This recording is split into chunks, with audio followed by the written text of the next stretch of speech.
Good morning, everyone, and welcome to the Rangers Review morning briefing. It is Wednesday, the 25th of September. It's match day -1, as the kids call it these days. And to look ahead to the game in Malmo, Joshua Barrie joins me from Malmo. How's it going, Joshua?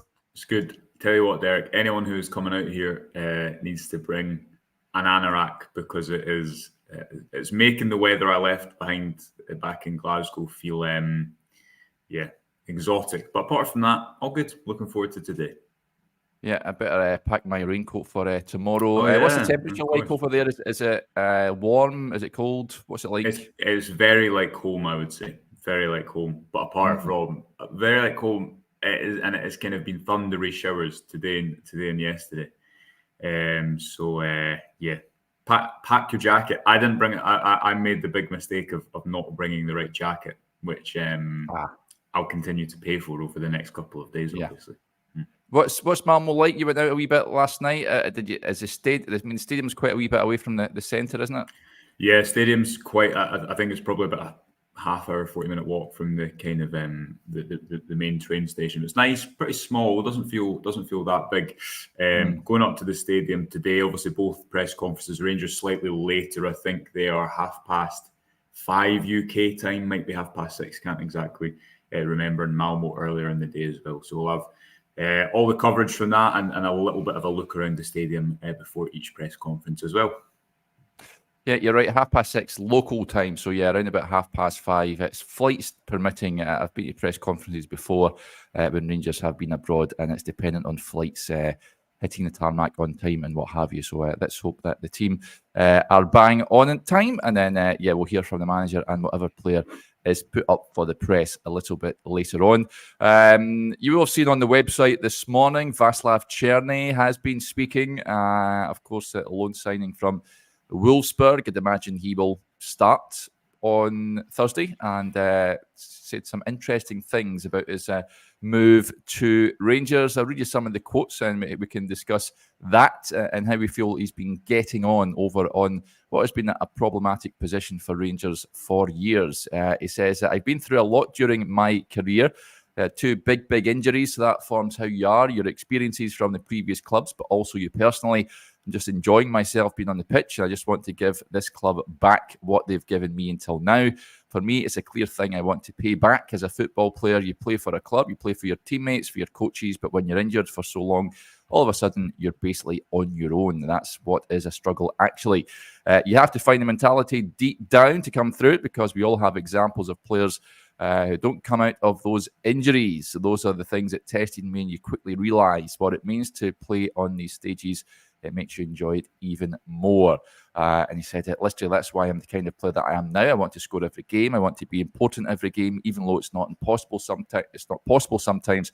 I know that, but that's the big thing that brings me forward and what I want to give to this amazing club right now. There's other bits and pieces in there. He likened Rangers to his former club Ajax. He says it is similar, so it's good to know how it feels to be in a club that demands a lot. Fans, the club itself, you need to play for trophies, and you want that as well as a player. We all realise that, so it's good to have literally everyone on board and to understand the things we want to achieve. Obviously, clubs like Ajax, they want to win titles every single year, and that's more than normal. As I said, there is a constant pressure, but that's a good thing also. We don't have to make it bigger than it is, so it's just about us to focus. It sounds really cliche, but it's just going step by step and achieving those things. What do you make of Vaclav Cerny's comments there, Joshua? He's someone, like many players, unfortunately, that has walked through the doors of Ibrox, been really affected by injuries in his career. And let's hope he has an injury-free season. I know he was out with illness recently, but let's touch wood. It doesn't suffer any bad injuries that he has suffered before. Yeah, obviously they were now a few years ago, but he didn't play that much last season in the Bundesliga. Probably the best season of his career was 2 seasons ago, 2022-23 at Feyenoord. Did really impressive. Not Feyenoord, sorry. It was FC 20, wasn't it? 20, yeah. 20. No, it wasn't Feyenoord. First slip of the day. That was probably his best season of his career. So far, I think it's taken him time to get a bit up to speed. What I would say on the other side is he was start of the second half on Sunday or Saturday, whenever Rangers were playing, I can't remember.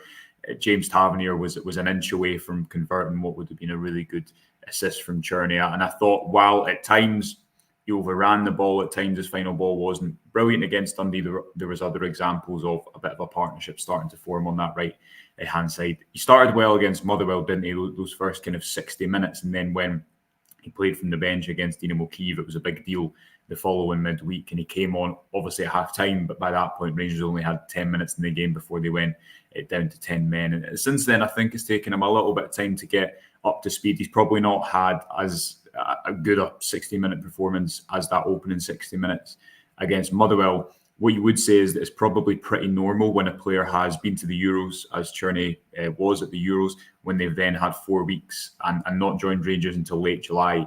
When he joined Rangers in late July, he obviously hardly trained by that point, if at all. It's going to take you, I'd imagine, a month or two to get up to speed, but such as the squad building issues that have remained at Rangers over the past few seasons, there's not much time for a player like Cerny to settle in, and there's not much room for patience, understandably, for a player like Cerny to settle in, because there's not really anyone ahead of him to keep him out of that position. So for me, he's shown some good bits. He's also not quite hit the heights of that early Motherwell performance, where I thought he was really effective.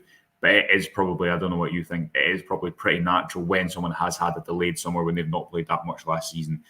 It's probably over-ambitious to expect their best football to come in August or September. But again, it's a little bit of the product of the environment of where Rangers have been over the last couple of years or so, and that they don't have someone ahead of him to allow him to. And listen, he's coming as a first-team player, but you take my point, he's had to go in right away, and the demand for him to start has been there right away as well.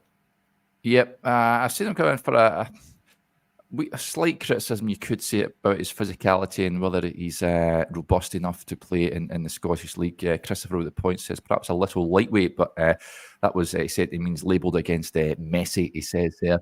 And the fact he always comes in on his left-hand side. I think there's a lot of comments saying just he needs to give Cerny time. But Josh, you don't really get much time at Rangers. You need to hit the ground running. And listen, I think he'll be good tomorrow night if he plays. I think he will play. I think this is sort of match that may suit him and his attributes. But Rangers simply have been crying out for a right-sided player for several years now. I mean, I've said it before. Well, I don't know if that's. I don't know if that's true. Actually, I realised that was a good. Go on, sorry. Yeah, no, carry on. I was just going to say, I think that whole argument about they didn't replace Candace, they didn't play with the right winger for ages. But what I would say is that they didn't, when they went to Gio, when they changed managers, when they changed style, when they went to Clermont last season, I agree. They didn't have that profile in the squad. That Hadji was the only player who could maybe be a number 10, who was a number 10, who could play as a winger. But he's clearly not, that's not his game. He's not someone you want to isolate out wide and attack with pace. So I agree that it's a profile that Rangers have lacked in their squad for a long time. And that's what made the decision to jump from manager to style is so confusing from the outside when you're trying to analyse what Rangers are doing, purely because you looked at the squad that Clermont inherited, and you looked at the squad that Van Bronckhorst inherited. And his assistant has spoken. We interviewed him earlier this year, and he kind of reaffirmed this point. It's not so much that a manager always needs his players, but I think that it's fair to suggest that a manager needs players who can play somewhat in his style, or it's not as arbitrary as just trying to change formation for a whole group, but to have a little bit of. Clermont needs wide players, doesn't he? And he arrived at a squad. He arrived at a squad that had no wide players.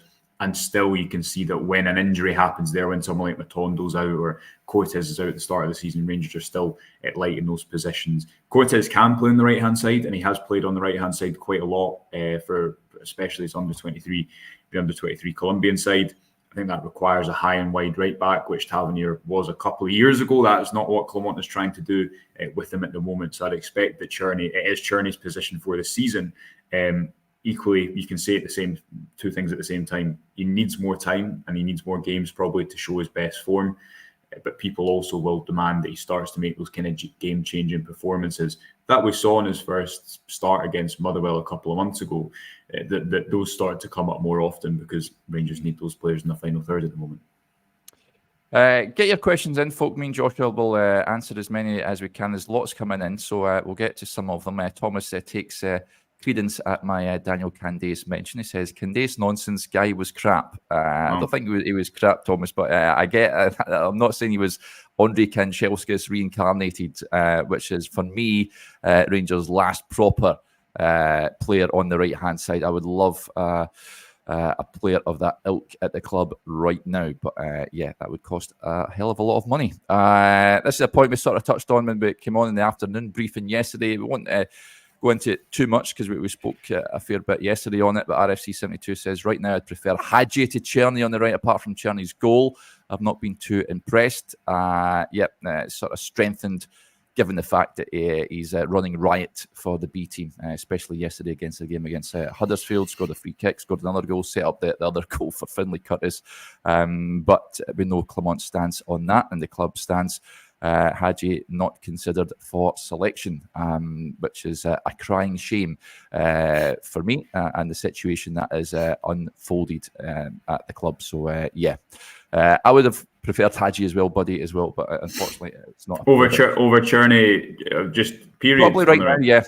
Probably right now, yeah. Because of his performances in the B team. Well, I think you would put. I think let us know in the comment. I mean, I'm just basing this on.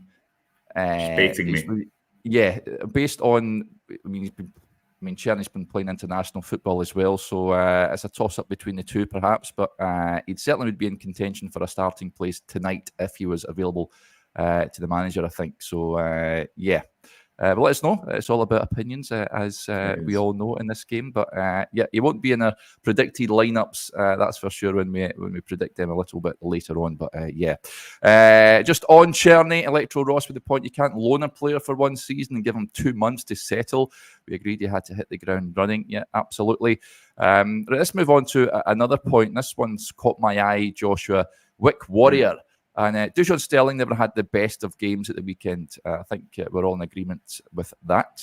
Hooked at half-time. And the point being raised is, do we think we're in danger of negatively affecting Sterling's valuation if we don't put him in a settled position? You think he starts at left-back tonight, don't you? Or tomorrow night. Again, yes. It's not his favourite position, is it? He was brought in, he's a right-back predominantly. And we've very rarely seen him at right-back. Do you think we're in danger of affecting his overall valuation by playing him in all sorts of positions? Yes, 100%. I think it's a good point. Rangers have had to. I've said a few times, I think, last season that he's a player. Now he's over the last couple of weeks, his stock isn't his highest. I don't think he did well against Dundee. It wasn't his best game. He's also been playing with some form of injury in his wrist as well, which maybe hasn't affected him too much, but maybe important to mention. If you just think of Old Firm games last season, he played left back on at least one occasion. He played on the right wing. He played in central midfield. He played at centre back. That's fine for a time, and it's probably fine for a player if that is a player's role within the squad. You know what I mean? If that's the kind of, he's just someone who's maybe slightly older, he's a bit of a journeyman, and that is his role in the squad. He plugs gaps in different positions, and he can do that. But I think people know that Sterling is a better player than that, and he has a higher ceiling than that. Yes, he's had to and has to maybe prove some questions about fitness and durability, and Clement referenced that when he was discussing the amount of minutes he was playing this pre-season, or the amount of work he'd done this pre-season compared to previous pre-seasons. But he is a better player than someone who you just have to use to plug gaps in a variety of different matches. I think now, personally, for me, it's clear that probably the highest ceiling he has as a player is at right back.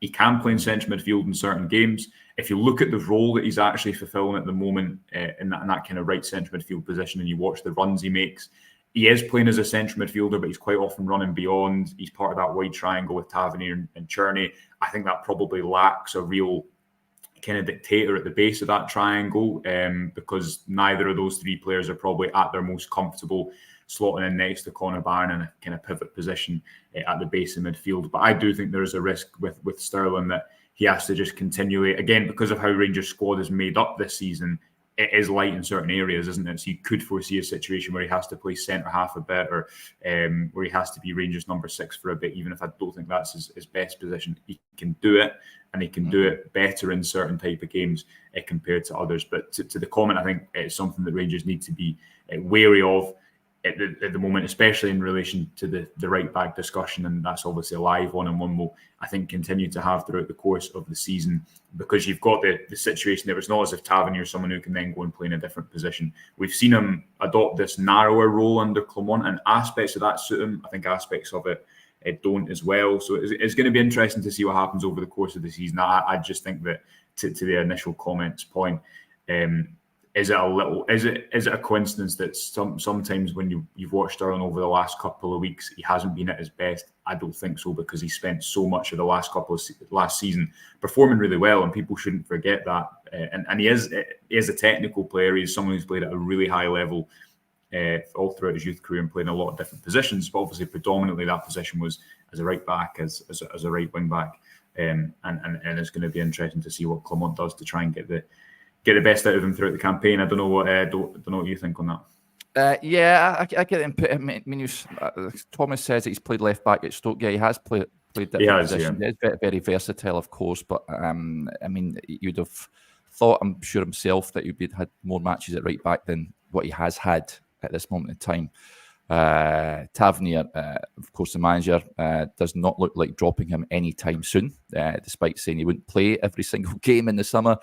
He clearly doesn't trust the other options that are available to him to rest James Tavernier at this moment in time. So I don't think we're going to see him at right back anytime soon. So I think it is going to just be a case of if there's a gap needing plugged, then he will be one of the candidates to plug it.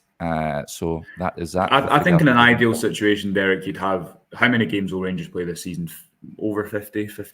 I can't think with the Europa League. Depend 55 games, let's say. In an ideal situation, if you had a little bit more cover at the base of midfield, and this is where someone like Bailey Rice comes into the conversation as well, or Nico Raskin alongside Connor Barron, who we know is going to play a lot of football in there. In an ideal situation, you probably could say, right, Caston Virgil, he's your utility player. He can play in a lot of different positions. He's able to play at the base of midfield, and that was one of the reasons that Rangers moved to sign him at the end of the transfer market, because they felt they needed that versatility in that area of the pitch. He's played at centre half at Groningen. He's played at left back and right back. He's played at the base of midfield.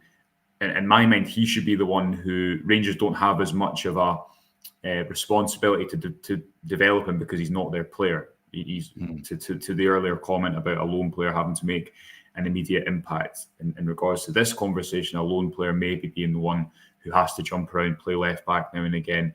Could at times, when I spoke to one of his former coaches, he suggested that at times his pace next to someone like Robin Proper, the experience of Proper next to Caston Virgil, who is an aggressive defender, but also has the athleticism that Proper is not. Maybe that could work at times. And then you have Tavernier and Sterling rotating. Sterling, who hasn't been able he has had a few injuries since he came to the club, so he's maybe still got that durability to build up. You split the game time there a little bit. You keep them both fresh. You maybe play Sterling in 5 or 6 games in central midfield that suit him.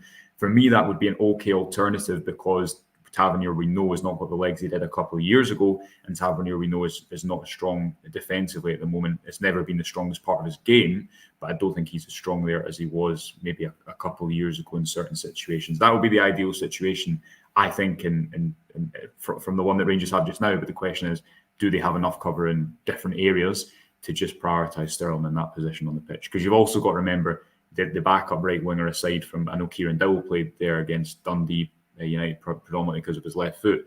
Sterling might have to play right wing as well at some point. Yeah. Lots of questions asking about yesterday's B team game, and there was a trialist, of course, in defence, Scott Hammond, and many others saying who was a trialist for the B team yesterday.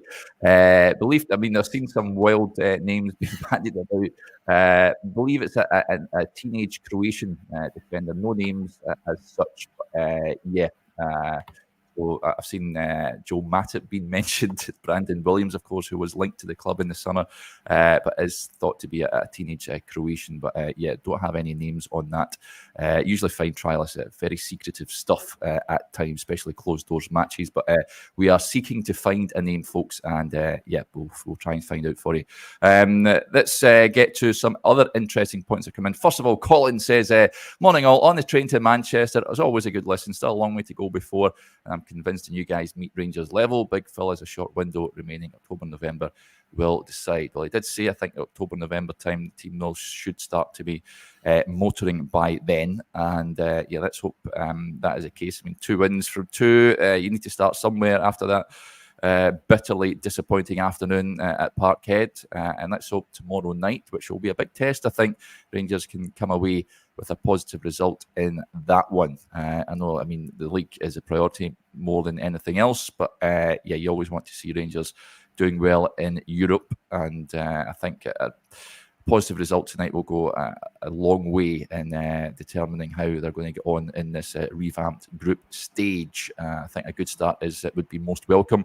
Steve-O with a point. This is interesting. What's going on with Diomande right now? You look like one of our best players coming into the season, but his form is so far hasn't been great. Is that a fair comment, Joshua? Do you know what I think watching him? I don't know what other people think about this, but you see, when I watch Diomande at the moment, I feel like he spends like half his game with his arms out asking for passes that don't arrive. And at points in his Rangers career so far, and we discussed this yesterday, didn't we? The build-up plays maybe becoming a little bit more patient and going through the midfield as opposed to over the midfield more regularly. But I feel like at points he has spent a lot of games in a Rangers shirt asking for passes that don't come, and being confused at why they're not arriving, if you know what I mean. He's probably a player for me that his level would go up around, his level would improve around better players. Clearly, he's got a lot of tools as a footballer. He can do a lot of different things. Clement said that when he came into the club, someone who's able to play the base midfielder at the top of it. He can pass or carry the ball, and again, he's someone that's been thrown in right away and stayed in the Rangers team since he came in. I can understand the comment as well if you look back to last season, because he scored against Hearts and St Johnstone away from home, didn't he? Hearts at home in that 5-0 win, and he's not really been in amongst the goals that much since that point. So I don't think he's. If you were to ask him to assess his season so far, I'm pretty sure he would say that he's not hit his top level, or he's been disappointed with certain performances. But I also, maybe to Neil's point, maybe that style of play is moving slightly, as we saw in Sunday's game. Was it Sunday or Saturday? Saturday Saturday night. Saturday, I know yeah. you. Yeah. Sorry. Yeah, it was a late Saturday. Saturday. I do think the style of play maybe is changing a bit. That Rangers aren't going over the top of the midfield so much.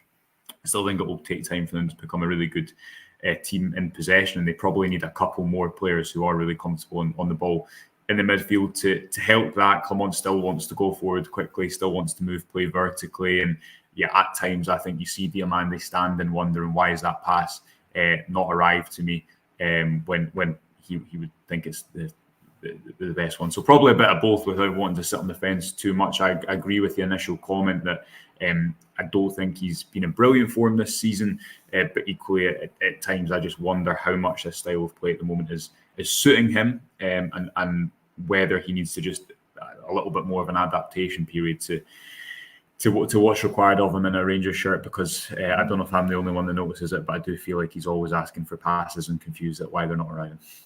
Yeah, interesting. Scott with the point says Dio is better with Raskin when he's alongside him. And Random Madness says the problem with Dio is he's carrying the golden boy. He couldn't get a game for Aberdeen. No. He's doing everything in the centre of the park himself. So, he's not a big fan of Connor Barron. I think he's in the minority there, because Connor Barron for me has been the signing of the summer, Joshua. He's at certainty to start tomorrow night. Have you been surprised at how many games he has played so far in the Rangers jersey? Yes, I don't think he's been signing. For me, the signing in the summer is Chefty, but that is my pro Chefty bias. Yeah, he's pushing him. He's pushing him at this moment in time. He's a Rangers review favourite, Chefty at the moment. But I think Barron's been good. There is a valid comment. This is someone who obviously didn't play a lot of football, or he did play. I think he played 24, 25 minutes for Aberdeen last season. But he's been good. I don't think you can fault the fact that Clement clearly really likes him. He takes responsibility. I don't think there's many performances you could, Old Firm okay, but you could point at a lot of people and say he wasn't at his best on that day. The concern would be over the course of the season, do you have enough in that number 6 position? And the answer is no. I mean, Clement's admitted that effectively publicly as well. Nico Raskin is a player who he's not really thrown back in or built around much at all since he came to the club last October. And obviously Raskin and Diomande have only played together a few times really at the end of last season. They played together in the Scottish Cup final where I thought they were generally good. Apart from that, the whole midfield made errors in the lead up to Celtic's winner late on. But yeah, Barron, I think that's a bit harsh. And I mean, he's been good. You can simultaneously say he's been good and impressed so far, and also add that at points I think Rangers, the lack of out and out experience as a number 6, because you've got to remember that Barron has played in different positions throughout his career as well, and the lack of out and out experience at number 6 I think will come back to bite Rangers at points throughout this season, and that is again something that Clement is in as much admitted by admitting that Rangers didn't get that number 6 profile that they needed in the transfer window this summer. I think I really wanted to see a number 6, and we know they were linked with a number of players, but unfortunately they were unable to bring someone in. Steve with an interesting point. He says, do you think the ideal 3 behind the striker will be Cortez, Bayrami and Cerny once all of them are properly up to speed?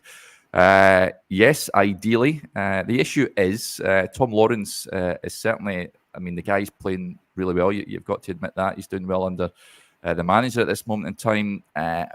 With Hibs on the horizon on Sunday, and is he able to start both matches, Thursday and Sunday? I would like to see Bayrami tomorrow night starting in the 10 role. Joshua, I would like to see actually what Steve says here. That sort of forward-thinking 3. Do you think he will go with that, the manager? I think Rangers, because of their issues, and this comes to the fore in Old Firm games, because of their issues, I think when they fall back as a team, I think they're off the ball. I think they're better when they're aggressive. And you saw that way against Dynamo Kyiv, where they tried to press them right at the build-up and they were pretty aggressive. For me, what Steve-O is outlining here, if you look at how Rangers played at the weekend, quite often they moved to a 4 in the middle of the park with Bayrami coming in field or Bayrami coming in field. Lawrence dropping deeper next to, we discussed this yesterday, didn't we? Lawrence dropping deeper next to Barron. I don't know if you can hear the rain in the background there. Honestly, I'm just thinking how I'm going to get up to the stadium. So they moved to more of a 4 in midfield, but then that meant that Jeffy was kind of your left wing option. Cortez, I think, fits that quite nicely because he's someone who can play in the pockets, who can move in field, but can also stay wide. So I think that 3 that Steve-O outlines is the ideal once everyone is fit. Because then you have Diomande, Barron, Bayrami, and Cortez as an option of going to kind of box 4 or overload at some point if Rangers choose to do so. With Chefty as your option on the left wing, they become a little bit more variable with the profile of player they have compared to last season. I would probably expect Lawrence to not start tomorrow, but start on Sunday. If one of those 2 options. If it were to be one of those 2 options with Diomande and Barron at the base midfield tomorrow. But again, the question we keep asking, when is Nico Raskin going to get some football? Because he needs to get it at some stage. I know. In theory. It's very attacking for me for an away match, as much as I would love to see it in Rangers to really go after Malmo. I'm not entirely sure if Clement will go down that route. And then, of course, left back is you think Sterling's going to get a shout? I've already said I want to see Robbie Fraser start the game at left back, but I think Sterling may be the option. Casemiro also vying for that role as well, I would imagine. But we'll hear from the manager a little bit later on this evening. If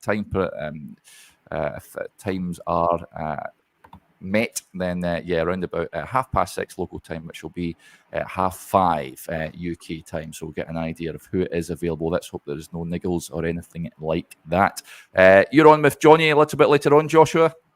Yes, we will be live after the press conference to discuss the press conference. So interested to see what Clement has to say there. But lots of coverage to come for people over the next couple of days. We'll obviously be live before and after the game as well. And listen, if Rangers can go and get some sort of result, then it does. And I certainly feel like kind of taking a temperature check of people that Europe is less of a factor compared to previous seasons. But if it can be something that boosts morale, then it'll be welcome. Going to be difficult to get a result tomorrow night. So interested to see what the Malmo manager has to say today, and Clermont slightly later on tonight. You'll get full coverage of to be able to watch it or read it in full on the website and on the YouTube channel.